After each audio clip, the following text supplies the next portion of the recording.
I'll prove that to you. Listen to this man, what he said about Ibrahim Traoré. How Ibrahim Traoré, according to him, is setting it is even a shame for us to have the report that the US aid funding has affected. This is the reason why it's becoming difficult for the United States to work with Burkina Faso right now, or the Europeans to work with Burkina Faso. Respect, lovely people. Thank you so much for choosing Official Survivor. I appreciate you coming on board to check up on me. There are so many platforms out there that you can just look up to, but you decide to come here. Thank you so much.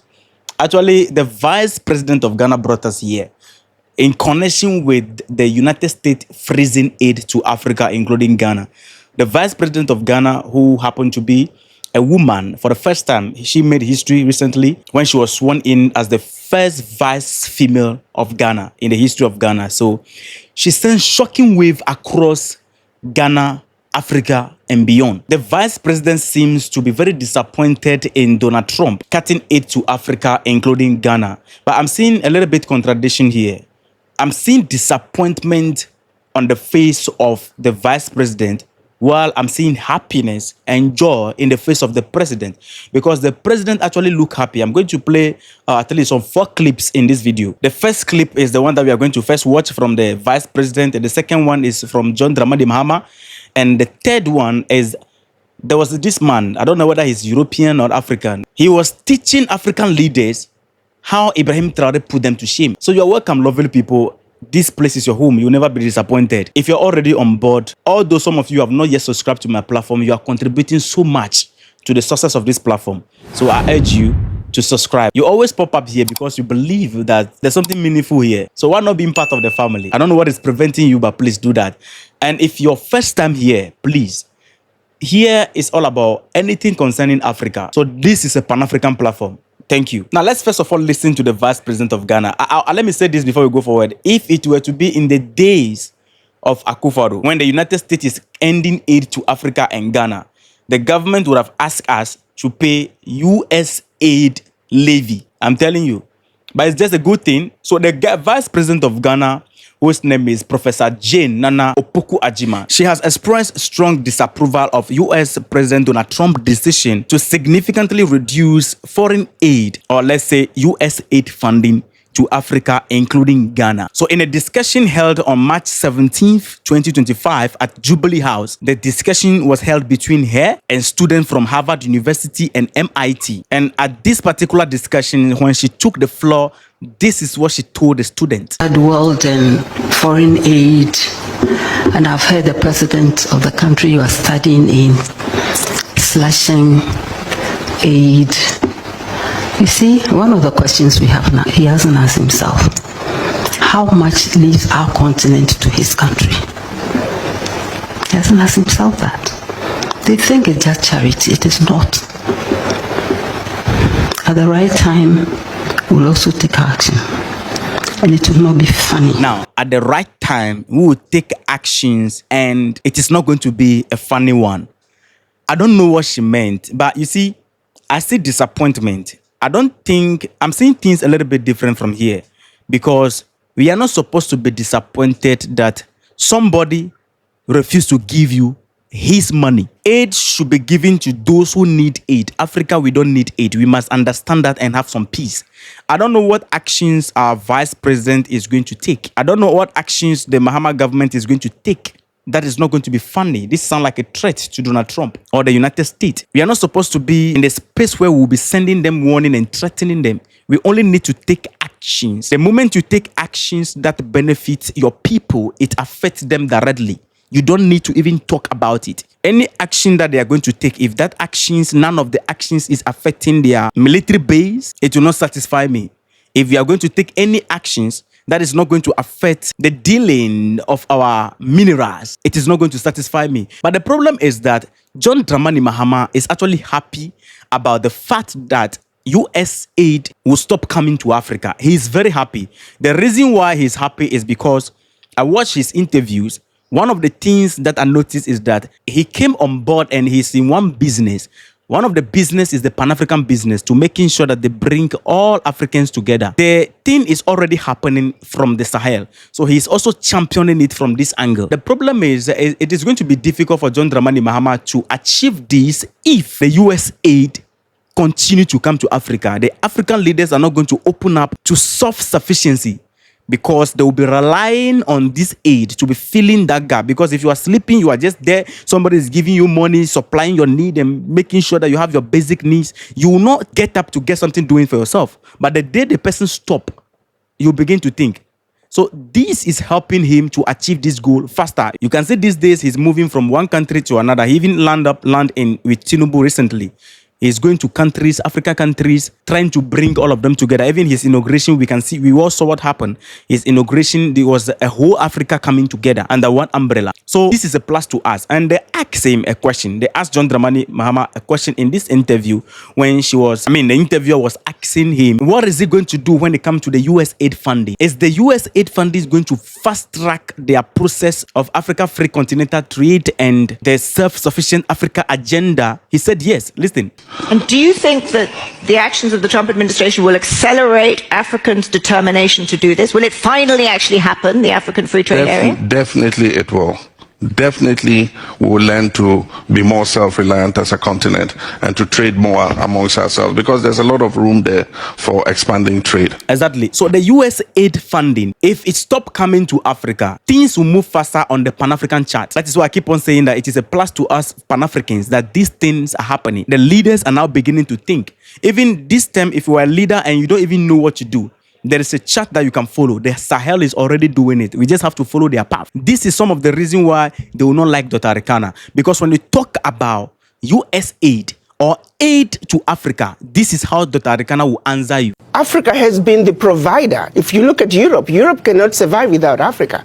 One situation that people don't realize, post-World War, when the US came up with the Marshall Plan, what they don't tell you is that the contribution through exploitation of African minerals was actually the biggest funder of the European Recovery Plan, ERP, aka the Marshall Plan. US contributed $13 billion, which is now present day $175 billion, which, by the way, the American taxpayer must be paid back. Nobody's asking for that money back. But what they don't tell you is that Africa, through exploitation of its resources by the Europeans, was actually a much, much bigger contribution to the European recovery post-World War II. Nobody talks about that. Why does such a continent that did so much to help Europe recover continue to be so poor? Let's be realistic here. Let's not talk about peanuts. Africa does not need the aid. What we need is for those who are exploiting Africa to stop. Africa has everything it needs. If Africa could have contributed as much as it did to the recovery of Europe post-World War II, why wasn't Africa equally developed? 100%. We don't need aid. People who need aid are people who are in need. We are not in need. It doesn't even make sense that Africa, with vast land that we have across Africa, that we can produce food, the United States will be sending food to Africa. It is a shame for us to even get here. The US aid funding, when it was reduced or stopped, many African countries are facing challenges. For example, in Ghana, this policy of the United States has created $156 million gap in our economy. What happened? The president ordered the finance minister to fill the gap. You are the finance minister. That's your duty. That's why we employ you. Fill the gap. He was not calling that the United States need to. No, the president is happy about this initiative. So when I'm seeing disappointment in the eyes of, or in the face of our vice president, I am a little bit disappointed. She's not supposed to be disappointed. We should be happy that this is happening. It is going to drive us to food sufficiency, self-sufficiency. This thing has affected a lot of Africa countries. And I was reading the news. I forgot the name of the country, but it's Africa country. I don't think it's Ethiopia, no. It's Africa country. What happened is that, what is happening in that country is that, I'll put the update maybe in my next video. So do well and subscribe. What happened is that the government was not in expectation. So they are taxing the citizens a lot. They put pressure on the citizens just to fill the gap. But in the case of Ghana, John Dramani Mahama is feeling it in a different way. When you go to Burkina Faso, Mali, Niger, these people are the only people on the continent of Africa that they are not shaking. Because Ibrahim Traoré has taken a stand that they are going to produce their own food. Everything, including tricycle and milk and everything that have to do with daily activities of Burkina Faso. they are going to produce this. That is what we call self-sufficiency. I hate this issue of conferences and people threatening the United States, African leaders threatening the United States left and right. No, I hate that, because Ibrahim Traoré, the leader of Burkina Faso, is not calling for conferences. He is taking actions that will benefit his people, and then it's affecting them. This has been the chart. The logic behind the United States sending aid to Africa is practically flawed. I'll prove that to you. Listen to this man, what he said about Ibrahim Traoré. How Ibrahim Traoré, according to him, is setting a standard that is putting the rest of African leaders in shame. Ibrahim Traoré is setting a standard, he's setting an example, and he's setting a pace that puts the rest of Africa to shame. I mean, I told UCT students the other day, you have me here talking about decolonization and decoloniality and all of that. You go from one conference to the other. But are we doing anything about it? I don't see Traoré calling conferences. I just see him making decisions and say, what decoloniality is this: I'm taking our control of our minerals, I'm taking control of this, taking control of that, I'm switching our allegiances because I find more possibilities here than I do there. I'm walking away from France, I'm breaking the ties and the chokehold of coloniality through France in my country. I'm giving my young people new opportunities. I'm giving them a new vision. He's a young man with a vision. No other African leader. Well, maybe now, those who are being awakened by him.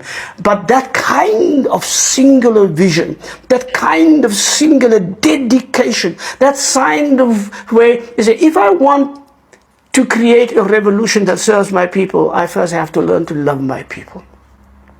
He has that. I sense that in Sankara. I sense that in the leaders. I sense that in Julius Nyerere. 100%. He doesn't talk, he takes action.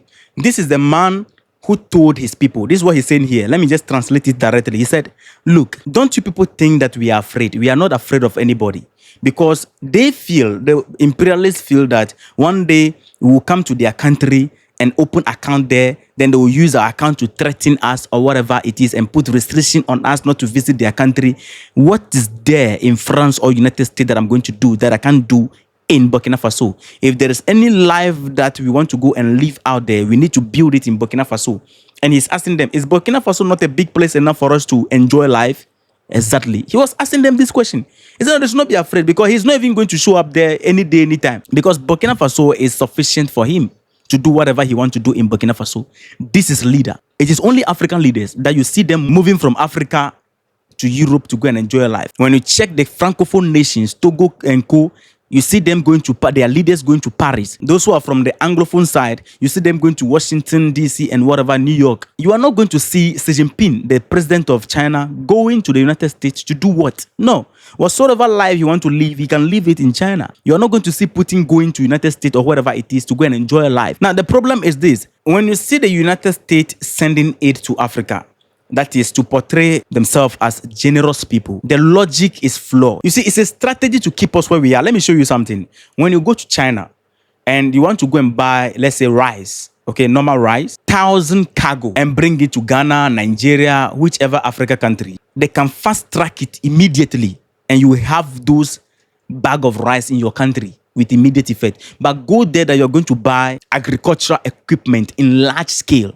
Go and see the frustration you will go through. Because the moment you begin to produce your food, their market is going to suffer. It is even a shame for us to have the report that the US aid funding has affected or impacted that in such critical interventions like malaria prevention, maternal and child health, nutrition, and the fight against HIV. What type of nonsense is this? Can't we handle these things in our country? How can these things be a problem to us? What is the point in somebody solving your health issues for you? You don't leave your health issues in the hands of other people. The day they sanction you, then a lot of people are going to die. So this is a plus to us. I'm enjoying this US aid funding.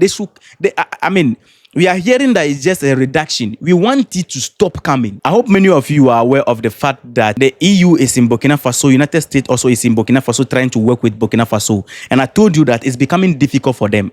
The reason why the whole thing is becoming difficult is that if the United States want to help you when it comes to food, it is not to invest in your agriculture for you to be independent. They want to provide food for people. Burkina Faso said, no, we don't want that on the ground.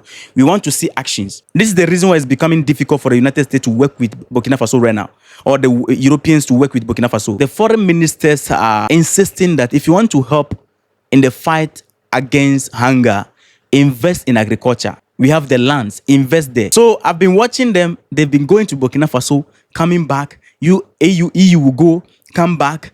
US will go, come back. It's not clicking because the policies and the standard that Burkina Faso have set, it's not part of their dealing. That is not how they deal with nations. So it's becoming difficult for them to work with them. And Burkina Faso, these people are very smart. So they set the standard like that and they are not reducing it. They just keep it like that. They know that with that standard, it will be difficult for them to work with. And African leaders should even be thankful that there's a young man doing these things on the continent that they have to follow. When they tell you people you are busy buying V8 for your ministers, living extravagant lifestyle, these people, they are buying excavators, agricultural equipment, investing in agriculture. African leaders, all of them need to calm down, think properly how to make sure that they put themselves at the level where even if all the European nations are sanctioning Africa, Africa will still be standing tall.